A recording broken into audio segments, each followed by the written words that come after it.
जय गुरुदेव। ओम भूर्भुवः स्वः तत्सवितुर्वरेण्यं भर्गो देवस्य धीमहि धियो यो नः प्रचोदयात्। गुरुर्ब्रह्मा गुरुर्विष्णु गुरुरेव महेश्वर गुरुर्साक्षात् परब्रह्म तस्मै श्री गुरुवे नमः। असंगं व्याप्तं येन चराचरं तत्पदं दर्शितं येन तस्मै श्री गुरुवे नमः। चलिए आज हम अब स्वाध्याय शुरू करते हैं।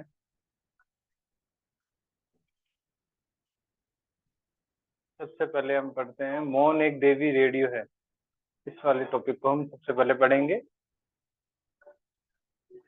इसमें एक जो है लेखक है श्री महादेव देसाई। ये बता रहे हैं कि उस दिन जब श्री शरद चंद्र बोस यहाँ आए तब मैंने उनसे पूछा क्या आप से गांव गए थे से गांव गए थे। उन्होंने बतलाया कि हाँ गया था और गांधी जी से देर तक बातचीत भी की थी, लेकिन गांधी जी ने अखबारी रेपर के एक टुकड़े पर यह लिखने के सिवा और कुछ नहीं कहा कि परिवार का सब लोगों को मेरा प्रेम पहुंचाता देना। इसके बाद उन्होंने बतलाया कि मैंने महात्मा जी से पूछा कि क्या दिल्ली में भी वे अपना मौन जारी रखेंगे। इस पर उन्होंने हाँ का संकेत दिए। क्या ये अचरज की बात नहीं है? मौन जारी रहेगा या नहीं ये तो मुझे मालूम नहीं, लेकिन ये मुझे इत्मीनान है कि मौन को अनिश्चित काल तक जारी रखने की उन्हें बड़ी ख्वाहिश है। इस मौन के दरमियान कई बार उन्होंने लिखा है कि ईश्वर की यह कितनी अनुकंपा है कि मैं मौन हूँ। ये तो निसंदेह है कि मौन से उन्हें अपार आनंद मिल रहा है और बहुत सी बातों से बच गए हैं जो शायद क्रोध वेश से उनके मुंह से निकल जाती हैं। जब इस बात का ख्याल आता है तब ये महसूस किए बिना नहीं रहा जाता कि हम बकवासी लोग अगर मौन के गुण को समझ जाए तो दुनिया का लगभग आधा दुख तो दूर हो ही जाएगा। आधुनिक सभ्यता के फेर में पड़ने से पहले दिन रात के 24 घंटों में से कम 6 से 8 घंटे तो हम खामोश रहते ही थे, लेकिन इस आधुनिक सभ्यता ने हमें रात को दिन में और निस्तब्धता को हल्ले गुल्ले में तब्दील करना सिखला दिया है। रोज के अपने कामकाज के बीच अगर हम कुछ घंटे ध्यान में भी लगाएं और अपने को मौन द्वारा ईश्वर की आवाज सुनने के लिए तैयार करें तो क्या ही अच्छा हो। वह तो ऐसा देवी रेडियो है जो हमेशा गाता रहता है। जरूरत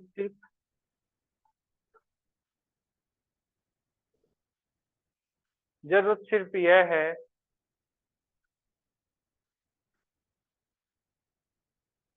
यह है कि हम उससे सुनने के लिए तैयार हों, लेकिन यह तब तक संभव नहीं जब तक मौनावलंबन द्वारा शांति के साथ उसे न सुना जाए हरिजन से।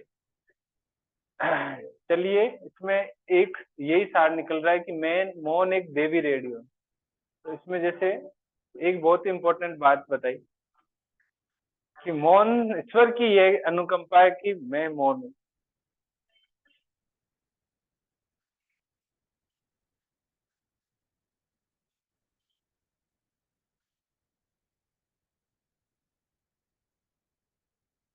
चलिए इसमें एक बहुत ही मतलब इम्पोर्टेंट बात ये थी कि रोज के अपने कामकाज बीच के अगर हम कुछ घंटे ध्यान में भी लगाए और अपने मन को मौन द्वारा ईश्वर की आवाज सुनने के लिए तैयार करें तो क्या ही अच्छा हो। वह तो ऐसा देवी रेडियो जो हमेशा गाता रहता है। मतलब करने का मतलब मौन एक देवी रेडियो। देवी रेडियो मतलब जिसमें अगर आप बाहर का कोलाहल बाहर की दुनिया से भीतर की तरफ जाएंगे तो हमें ईश्वर की अनुभूति होगी। मतलब ईश्वर की देवी रेडियो हमको सुनाई देगी। ये हमें ध्यान में रखना चाहिए और मौन का बहुत ज्यादा इम्पोर्टेंस है। हमें रोज अपने जीवन में ध्यान और ये सब करना चाहिए। चलिए नेक्स्ट जो है पेज पे चलते हैं।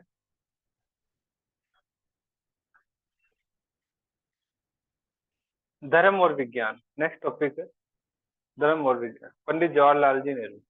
पंडित जवाहरलाल नेहरू जी ने ये वाला लिखा है।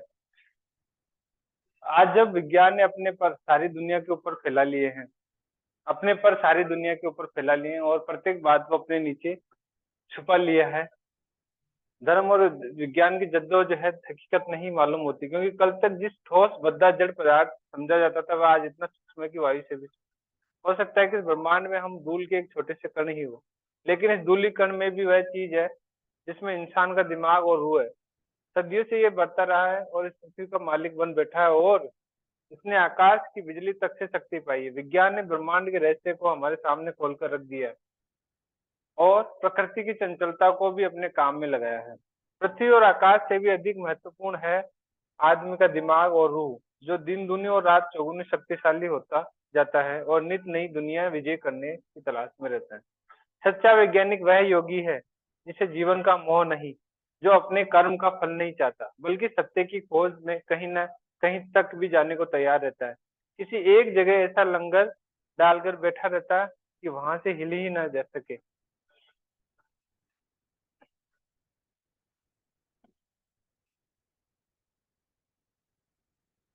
नवयुग से। तो इसमें धर्म और विज्ञान के बारे में बताया है। इसके बाद में नेक्स्ट पेज नंबर 5, मनुष्य का मनोबल। यह है लेखक श्री स्वर्गीय श्री स्वामी विवेकानंद जी की जो भाषण था उसका सारांश है इसमें। इसको भी हम इसका भी अध्ययन करेंगे। इंग्लैंड में दी हुई एक भाषण का सारांश। संसार के इतिहास का निरीक्षण करने से उसमें सब देश और जातियों में प्राप्त होने वाली आश्चर्यकारक बातें मिलेगी। उन आश्चर्यकारक बातों पर सब देशों के श्रद्धालुओं का विश्वास रहा है। यहाँ सुनी हुई बातों की अपेक्षा मैं अपनी आंखों देखी हुई बातों का ही उल्लेख करूंगा। एक बार मैंने सुना कि भारत के अमुक शहर में एक महात्मा आए हुए हैं जो मन की बात और भविष्य बताते हैं। मैं कुछ मित्रों सहित उनके पास गया। हम लोगों ने अपने प्रश्न अपनी डायरी में लिख रखे थे। वहां पहुंचते ही उन महात्मा ने सारे प्रश्नों को बता दिया और उनके संबंध में भविष्यवाणी भी की। चलिए इसको थोड़ा सा एक एक लाइन को ही समझने की कोशिश करते हैं, क्योंकि ये स्वामी विवेकानंद जी का बहुत इंपॉर्टेंट भाषण का सारांश है। तो इसमें गुरुदेव मतलब जो उनका सारांश में ये बताया है कि वो वहां बोल रहे हैं कि कि भारत के अमुक शहर में एक महात्मा आए हुए हैं, तो जो मन की बात और भविष्य बताते हैं। तो स्वामी विवेकानंद जी उनके पास गए। तो हम लोगों ने अपने प्रश्न अपनी डायरी में लिख रखे थे। वहां पहुंचते उन परमात्मा ने सारे प्रश्नों को बता दिया, उनको समझ भविष्यवाणी भी कर दी। तो मतलब एक मतलब ये यहाँ पे जो बताया गया है मनुष्य का जो मनोबल है, जो हमारा टॉपिक है, उसके बारे में बताया गया है कि वो कितना कितना विकसित हो सकता है। इसके बाद में आता है, इसके बाद उन्होंने कागज के छोटे छोटे टुकड़ों पर कुछ लिखकर हम लोगों को दिया और उन्हें जेबों में रख लेने का आदेश दिया। इधर उधर की बातें होने की कुछ देर बाद उन्होंने कहा, आप लोग चाहे जिस भाषा का वाक्य मन में चिंतन करें, मैं उसको बतला दूंगा। चलिए फिर उन्होंने नया बात बताई कि उन्होंने कागज के छोटे छोटे टुकड़ों पर कुछ लिखकर स्वामी विवेकानंद जी और जो लोग उनके साथ में गए थे उनको दिया और जेबों में रख लेने का आदेश भी दिया। इधर उधर की बातें होने के कुछ देर बाद उन्होंने कहा, आप लोग चाहे जिस भाषा का वाक्य मन में चिंतन करें, मैं उसको बतला दूंगा। ये उन्होंने बताया, बोला। हमें मालूम था कि वे संस्कृत, अरबी, जर्मन आदि भाषाएं नहीं जानते। मतलब उनको यही पता था उन महात्मा जी के बारे में कि वो अरबी, जर्मन और संस्कृत नहीं जानते। तो उन्होंने उसी भाषा उन्हीं में वाक्य बोले। इसलिए प्रथम हम लोगों ने प्रथम संस्कृत, अरबी और जर्मन भाषा के वाक्य मन में लिए। कुछ देर इधर उधर की बातें होने के बाद उन्होंने कहा कि घंटे भर पहले जो कागज के टुकड़े मैंने आप लोगों को दिए थे, उन्होंने जेबों से निकाल कर पढ़िए। वाह, कितनी बड़ी बात बताइए। मनोबल मतलब इतना विकसित थे महात्मा जी, उन्होंने जो उनके उसमें जेब में रखे थे कागज, उनको बाहर निकालने के लिए बोला। जेब से निकाल कर पढ़ी। हमने निकाल कर पढ़ा तो अक्षरशः वही वाक्य लिखे मिले जो हमने मन में सोचे थे। मतलब कहने का मतलब ये कि उन्होंने की इतनी मनोबल, इतना मतलब उन्होंने चेतना को विकसित कर लिया था कि वो इंसान के अंदर जाके क्या मन में चल रहा हो वो रीड कर लेते थे। तो अब जो चीज उन्होंने खाली कागज था तो मन में जो वाक्य बोले वो भी उसमें लिखे हुए मिले। ये भी एक बड़ी बात है। इस पर हमें बड़ा आश्चर्य हुआ, हमें संदेह हुआ शायद इनने कोई चालाकी की। इस पर उन्होंने फिर हमने जांच की, पर उनके चमत्कार सच्चे ही साबित हुए। इसी प्रकार के एक चमत्कार करने वाले महात्मा से मिलने में हैदराबाद गया। बैठ के बाद एक दिन वे आकर हमारी कोठरी में बैठ गए। वे केवल एक धोती पहने हुए थे, जिससे यह संदेह भी व्यक्त था कि कोई चीज कहीं छिपी होगी। उन्होंने कहा, कहिए कौन सी वस्तु ला दूं। हम लोगों ने विभिन्न देशों में पैदा होने वाले फल मांगे। देखते ही देखते उसी तरह के फलों का उन्होंने ढेर लगा दिया। तोले जाते तो फल उन सज्जन के शरीर से चौगुने होते। इन सुस्वादु फलों को सबने खाया। अंत में उन्होंने ओस की बूंदे पड़े हुए बहुत से गुलाब के फूल हमें दिए। अब दूसरा उदाहरण यहाँ पे विवेकानंद जी दे रहे हैं। इसी प्रकार वो हैदराबाद में गए एक महात्मा जी से मिलने, जो कई लोग धोती पहने होते, और उन्होंने हमसे पूछा कि आपको जो चीज चाहिए वो बताइए। तो हमने उनको परखने के लिए, क्योंकि देश के अगर कोई फल होंगे तो वो तो चलो इजीली मिल सकते हैं, लेकिन हमने विदेशी जो फल थे उनके बारे में पूछा, तो वो सब उन्होंने दिए और उनको सबने खाया। और उसके बाद में अंत में ओस की बूंदे पड़े हुए बहुत से गुलाब के फूल। इस प्रकार की चमत्कारिक बातें अब यहाँ पे विवेकानंद जी नेक्स्ट पैराग्राफ में बोल रहे हैं कि ऐसी चमत्कारिक बातें हमारे देश की तरह आपके यहाँ भी होती होगी। कुछ बातें नकली भी की जाती है, पर नकल भी असल की ही होती है। ये बातें अविश्वसनीय नहीं होती, केवल हम उन बातों के असली रहस्य से अनभिज्ञ होते हैं। अब आगे बताते हैं।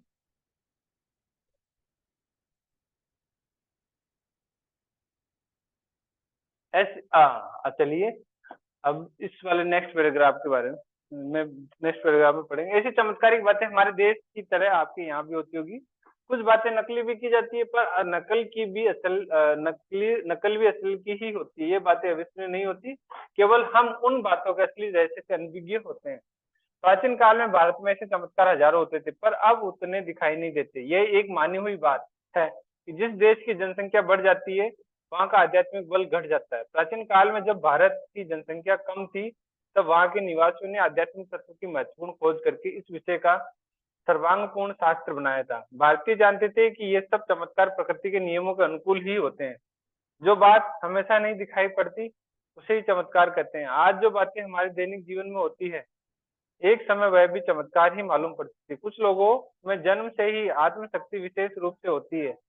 अब भी भारत में असंख्य लोग इस शास्त्र का अभ्यास करते हैं। करने का मतलब जो अभी हमें बताया गया था, इस चमत्कारों वाली बात, तो इसमें स्वामी विवेकानंद जी बोल रहे हैं कि ऐसे हजारों चमत्कार होते थे जो अब दिखाई नहीं पड़ते, क्योंकि जैसे जैसे जनसंख्या बढ़ती जाती है वैसे वैसे आध्यात्मिक बल कम हो जाता है। ये बहुत महत्वपूर्ण बात है। तो और आगे बताते हैं स्वामी विवेकानंद, प्राचीन काल में जो भारतीय की जनसंख्या वहां के निवासी अध्यात्म तत्व की महत्वपूर्ण खोज करके इस विषय का सर्वांगपूर्ण शास्त्र बनाया। मतलब जो शास्त्र बनाया था, इसमें प्रकृति को प्रभावित करके और जो जो चीज चाहिए, वो जो चीज आप मन में ठान लेते तो वो सब वहां पर उपलब्ध करवा दी जाती है। जैसे दो उदाहरण ऊपर दिए गए हैं।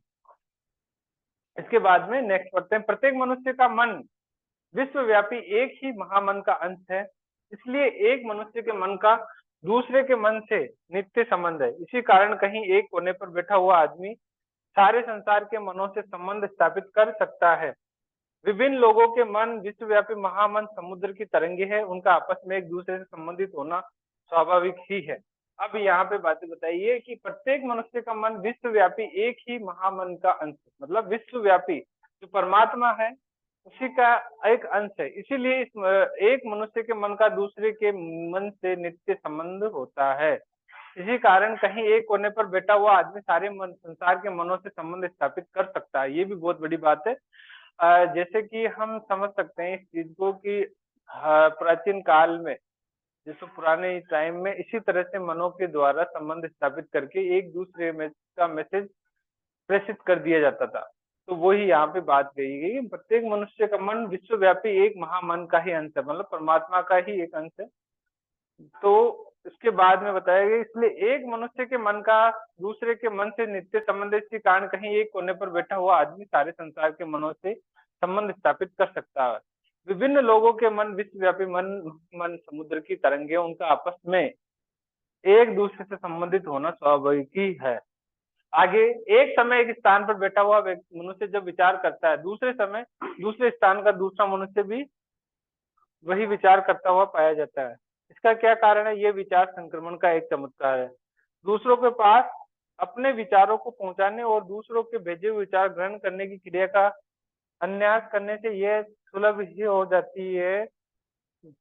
ये सुलभ हो जाती है जब साधक का अभ्यास बढ़ जाता है, तब वह चाहे जितनी दूर अपने विचार पहुंचा सकता है, क्योंकि मन की गति अत्यंत सूक्ष्म है।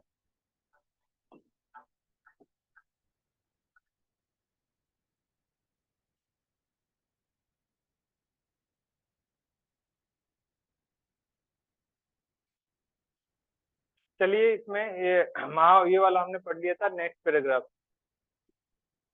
एक समय एक स्थान बैठा होने जो विचार करता है, दूसरे समय दूसरे स्थान का मनुष्य भी वही विचार करता हुआ पाया जाता है। इसका क्या कारण है? ये विचार संक्रमण का एक चमत्कार है। दूसरों के पास अपने विचारों को पहुंचाने और दूसरे के भेजे हुए विचार ग्रहण करने की क्रिया का अन्यास करने से यह सुलभ हो जाती है। जब साधक का अभ्यास बढ़ जाता है तब वह चाहे जितनी दूर अपने विचार पहुंचा सकता है, क्योंकि मन की गति अत्यंत सूक्ष्म है, उसके मार्ग में कोई रुकावट नहीं डाल सकता। मन का संयम योग क्रिया की जड़ है, उसके द्वारा हर काम हो सकता है। कहने का मतलब मन का संयम ही योग क्रिया की जड़ है, उसके द्वारा हर मतलब जैसे जैसे अभ्यास बढ़ता जाता है वो अपने विचार दूसरों तक बहुत अच्छे से पहुंचा सकता है, क्योंकि मन की गति अत्यंत सूक्ष्म होती है। अब ये आगे बोल रहे हैं कि मैं व्याख्यान दे रहा हूँ, आप सुन रहे हैं, ये भी विचार संक्रमण ही हो रहा है। मैं अपने जड़ विचारों को शब्द के रूप से प्रकट करता हूँ। शब्द आकाश में मिलकर कंपनों के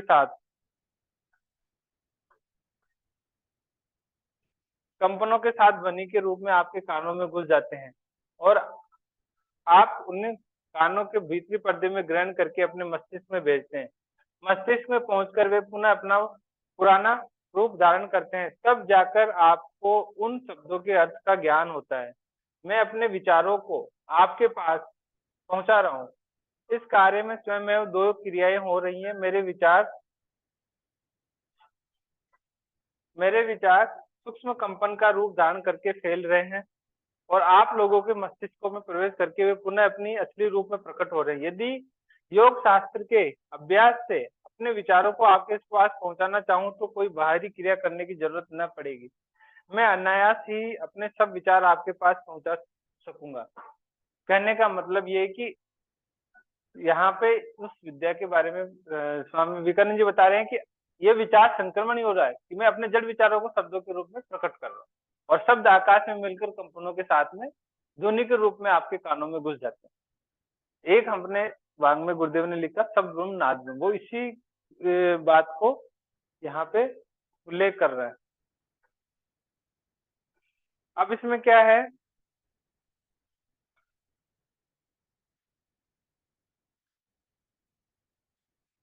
हाँ जी, इसमें जो बात बताई गई है वो ये है, स्वामी विवेकानंद जी बताए मैं अपने जड़ विचारों को शब्दों के रूप में प्रकट कर रहा हूँ और शब्द आकाश में मिलकर कंपनों के साथ ध्वनि के रूप में आपके कानों में घुस जाते हैं। जो भी बात है, जो भी विचार है, शब्दों के रूप में प्रकट हो रहे हैं। आप उन्हें कान के भीतरी पर्दे में ग्रहण करके अपने मस्तिष्क में भेजते हैं। अब भीतरी पर्दे में ग्रहण किया और मस्तिष्क में भेज दिया, मस्तिष्क में पुनः अपना पुराना रूप धारण करते हैं, तब जाकर आपको उन शब्दों के अर्थ का ज्ञान होता है। जब वो पुराना रूप धारण करते हैं तब आप जाके उन शब्दों का अर्थ का ज्ञान होता है। मैं अपने विचारों को आपके पास पहुंचा रहा हूँ। इस कार्य में समय दो क्रियाएं हो रही है। मेरे विचार सूक्ष्म कंपन का रूप धारण करके फैल रहे हैं और आप लोगों के मस्तिष्क में प्रवेश करके वे पुनः अपने असली रूप में प्रकट हो रहे हैं। यदि योग शास्त्र के अभ्यास से अपने विचारों को आपके पास पहुंचाना चाहूं तो कोई बाहरी क्रिया करने की जरूरत न पड़ेगी। मैं अनायास ही अपने सब विचार आपके पहुंचा सकता। कहने का मतलब योग शास्त्र का अगर अभ्यास हो जाए तो योगी क्या करते थे, इसी तरह से अपने संदेश पहुंचा देते थे, उनको अभ्यास हो जाता था और अभ्यास से अनायास ही अपने विचार दूसरों तक पहुंचा देते थे।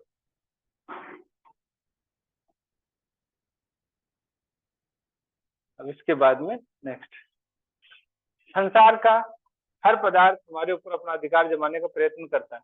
हम अपनी चालाक शक्ति के आदेश भाग से अपनी रक्षा करते हैं और आदेश से संसार के अन्य पदार्थों पर अधिकार करने की कोशिश करते हैं। हमारे स्वभाव, मन, शरीर, भावनाएं बाह्य जगत पर अधिकार जमा रहे हैं।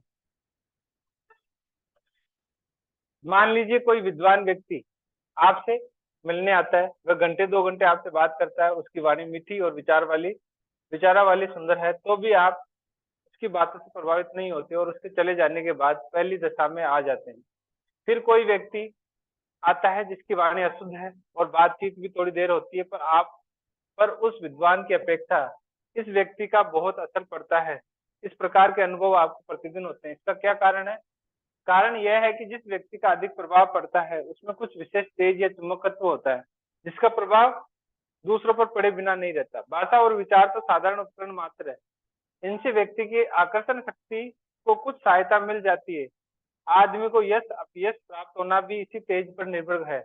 एक ही प्रकार के उद्योग में एक व्यक्ति को लाभ होता है और दूसरे को हानि। इसका कारण भी व्यक्ति का विशेष तेज है।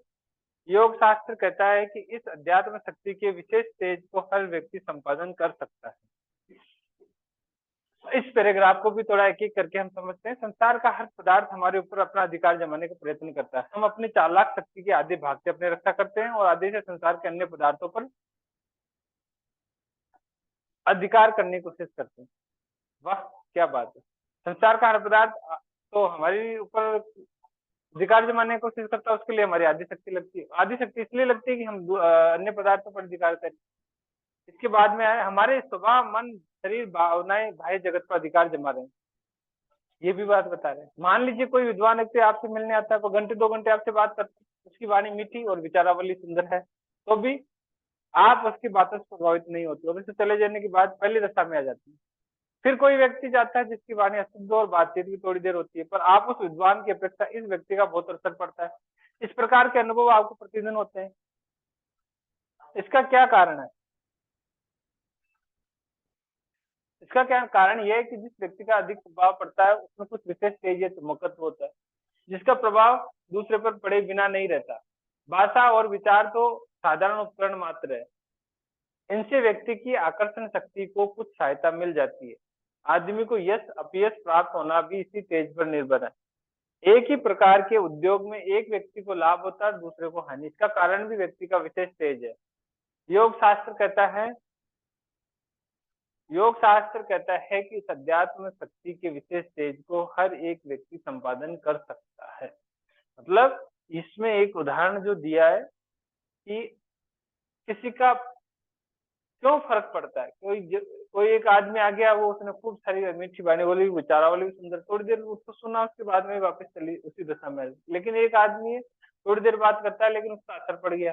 इसका कारण क्या है? उसका कारण ये कि उस व्यक्ति की आकर्षण शक्ति ही कुछ ज्यादा होती है। इसके बाद में आदमी का यह सत्य से प्राप्त होना भी इसी तेज पर निर्भर करता है। एक ही प्रकार के उद्योग में एक व्यक्ति को लाभ होता है, दूसरे को हानि। इसका कारण भी व्यक्ति का विशेष तेज ही है। अब आगे प्राचीन महापुरुषों के चरित्रों पर विचार कीजिए।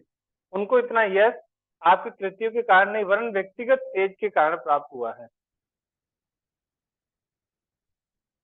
अनेक त्यागी और धुरंधर विद्वान जिनकी योग्यता के सामने आज हमें सिर झुकाना पड़ता है, उनके जीवन काल में उन्हें बहुत कम आदर प्राप्त हुआ था। सर्वसाधारण पर प्रभाव डालने में बुद्धि 1/3 और प्रतिभा 2/3 काम करती है। प्रतिभा मुख्य और कृति गौण होती है, क्योंकि जहाँ प्रतिभा है वहां कार्य तो अपने आप होता रहेगा। अंततः संसार में कृति का महत्व नहीं किंतु व्यक्ति का है। प्रतिभावान व्यक्तियों को जादूगर और चलते फिरते विद्योत्पादक यंत्र समझना चाहिए। वे जहां जाएंगे विजय प्राप्त करेंगे। जिस कार्य में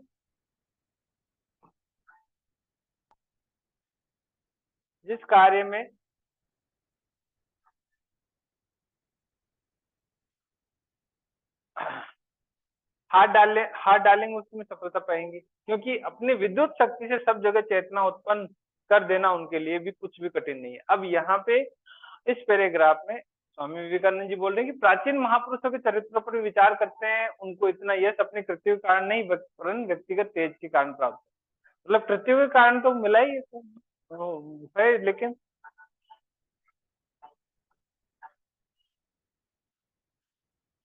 लेकिन उनको किस लिए मिला? क्योंकि उनका व्यक्तिगत तेज भी बहुत ज्यादा था। अनेक त्यागी और धुरंधर विद्वान जिनकी योग्यता के सामने आज हमें सिर झुकाना पड़ता है, उनके जीवन काल में उन्हें बहुत कम आदर प्राप्त। अब ऐसा भी हुआ है कि जब वो जीवित थे तब तक उनको कम मिला, उनकी योग्यता के सामने सिर झुकाना पड़ता है, लेकिन उनको आदर कम प्राप्त हुआ। लेकिन कई बार देखते हैं कि उनको बाद में ज्यादा आदर प्राप्त हुआ। सर्वसाधारण पर प्रभाव डालने में बुद्धि 1/3 और प्रतिभा 2/3 काम करती है। प्रतिभा मुख्य और कृति गौण होती है। अब यहाँ पे देखिए, सर्वसाधारण जो सब हमारे सामान्य लोग हैं, उनको प्रभाव डालने में बुद्धि 1/3 काम करती है और प्रतिभा 2/3 काम करती है। बुद्धि तो 1/3 काम करती है, लेकिन प्रतिभा 2/3 करती है। प्रतिभा मुख्य और कृति गौण होती है, क्योंकि जहाँ प्रतिभा है वहां कार्य तो अपने आप होता रहेगा। मतलब जहाँ प्रतिभा है वहां कार्य अपने आप होता रहेगा। अंततः संसार में कृति का महत्व नहीं किंतु व्यक्ति का है। व्यक्ति का ही महत्वपूर्ण ज्यादा होता है। अब ये हमें समझना चाहिए। बुद्धि 1/3 और प्रतिभा 2/3 काम करती है। तो प्रतिभा को मुख्य मानना चाहिए और जो काम कर रहा है उसको गौण मानना चाहिए, क्योंकि जहाँ प्रतिभा है वहाँ कार्य तो अपने आप होता रहेगा। प्रतिभा के साथ में कार्य अपने आप होता रहेगा। अंत तो संसार में कृति का महत्व नहीं किंतु व्यक्ति का है, और इस संसार में कृति का महत्व नहीं किंतु व्यक्ति का है। प्रतिभावान व्यक्ति को जादूगर और चलते फिरते विद्युत उत्पादक यंत्र समझना चाहिए, वे जहाँ जाएंगे विजय प्राप्त करेंगे।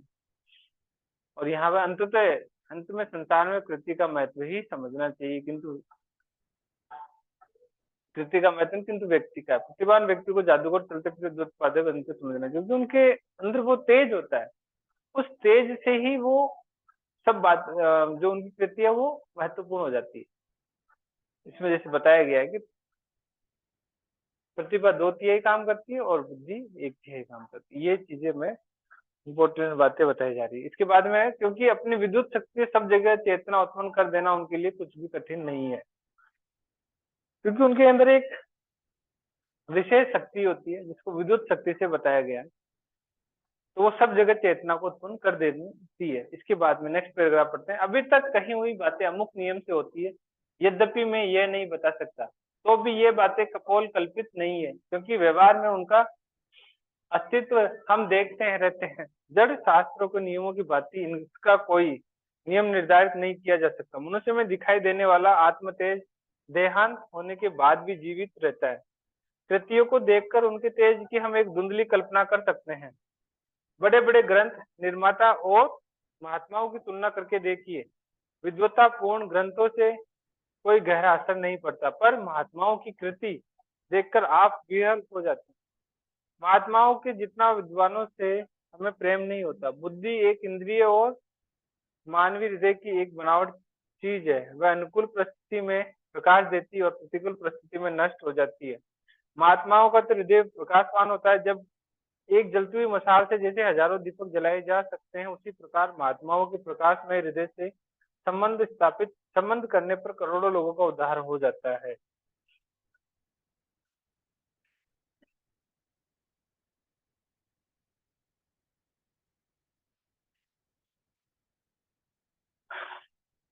चलिए, करोड़ों लोगों का उद्धार हो जाता है, ये आपको बताया है। मनुष्य में विशेषता उत्पन्न करने वाले नियम योग शास्त्रों ने ढूंढ निकाले हैं। वे सब समय देश तथा पात्रों के अनुकूल है। धनी दरिद्र गृही सन्यासी परिश्रमी आराम, मतलब सब कोई अपनी विशेषता अपने स्वरूप और अपने मनोबल को दृढ़ कर सकते हैं। अब देखो यहाँ पे इस पैराग्राफ में बता रहे हैं कि अभी तक कही हुई बातें अमुक नियम से होती है, यद्यपि मैं ये नहीं कर सकता। मतलब यहाँ पे स्वामी विवेकानंद जी बोले कि कोई नियम नहीं है, इस कारण से ऐसा हो रहा है, ऐसा नहीं हो सकता। तो भी ये बातें कपोल कल्पित नहीं, तो भी बोल रहे हैं कि ये कपोल कल्पित तो नहीं है, क्योंकि व्यवहार में उनका अस्तित्व हम सदैव देखते रहते हैं। क्योंकि व्यवहार में अगर देखा जाए प्रैक्टिकली, तो ये सब अस्तित्व हम देखते रह सकते हैं। जड़ शास्त्रों के नियमों की बात, इसका कोई नियम निर्धारित नहीं किया जाता। मनुष्य में दिखाई देने वाला आत्मतेज देहांत होने के बाद भी जीवित रहता है। मतलब आदमी का जो आत्मतेज है वो जब इंसान इस संसार से जाने के बाद में भी रहता है।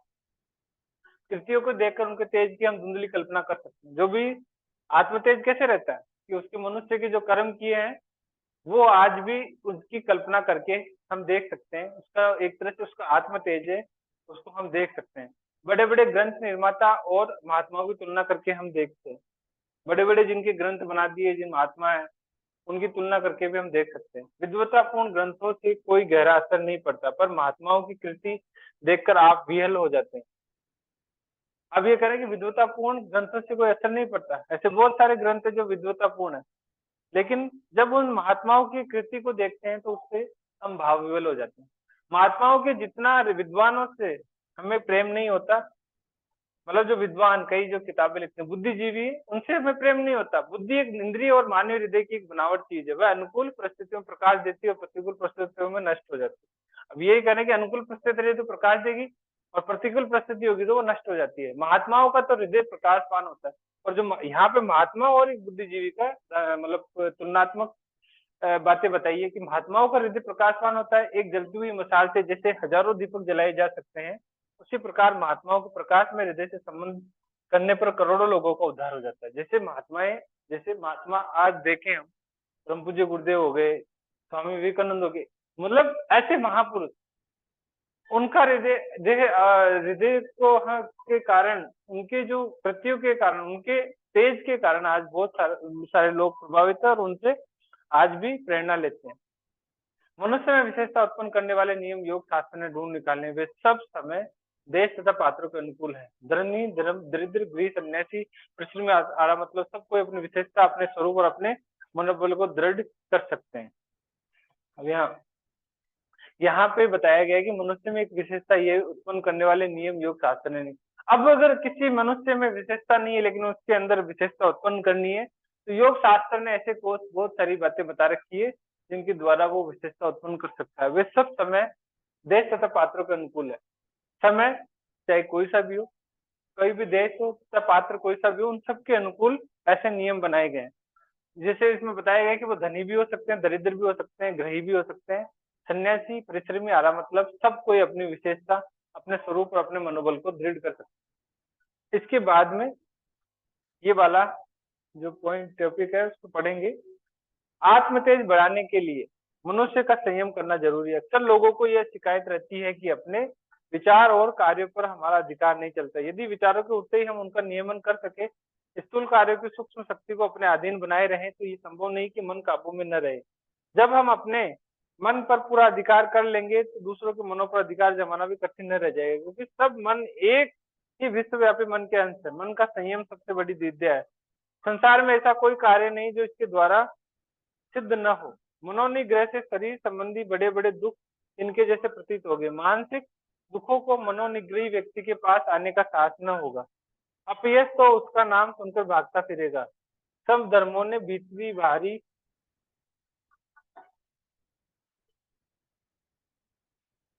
पवित्रता तथा नीति का उपदेश इसलिए दिया है कि पवित्रता और नीतिमत्ता से मनुष्य अपने मन को वश में कर सकता है, और मनोनिग्रह ही सब दुखों का मूल है। यह बात निश्चित हो चुकी, संसार की हर एक वस्तु एक ही लक्ष्य की ओर जा रही है, और वह लक्ष्य पूर्णता। सारा संसार एक दिन पूर्णता को प्राप्त होगा, परंतु उसे यदि कोई सहायक मिल जाए तो वह अपना रास्ता जल्द तय करेगा। साधु, महात्मा और सदगुरु हमें अपने लक्ष्य की ओर शीघ्र पहुंचाने वाले सहायक है। मन का अभ्यास कर उसमें गोचर होने वाली शक्ति का विचार करने से पूर्णता प्राप्त होती है। इस बात को त्रिकालदर्शी लोगों ने सिद्ध कर दिया है। उनका कथन है कि जो काम तुम स्वयं कर सकते हो उसे प्रकृति के भरोसे छोड़ कर लोगों के हाथ के खिलौने क्यों बन रहे हो। उठो, अपना रास्ता सुधारो और एक ही छलांग में संसार को पार कर दो। ये बात इसमें बताई गई है। ये बहुत ही इम्पोर्टेंट पैराग्राफ था, जिसमें आत्मतेज बढ़ाने के लिए मन का संयम। अब जो आत्मतेज है उसको बढ़ाया कैसे जाए, उसको बढ़ाने के लिए एक ही चीज है, वो है मन का संयम। और अक्सर लोग यही शिकायत करते रहते हैं कि हमें अपने विचार और कार्य पर हमारा अधिकार नहीं चलता।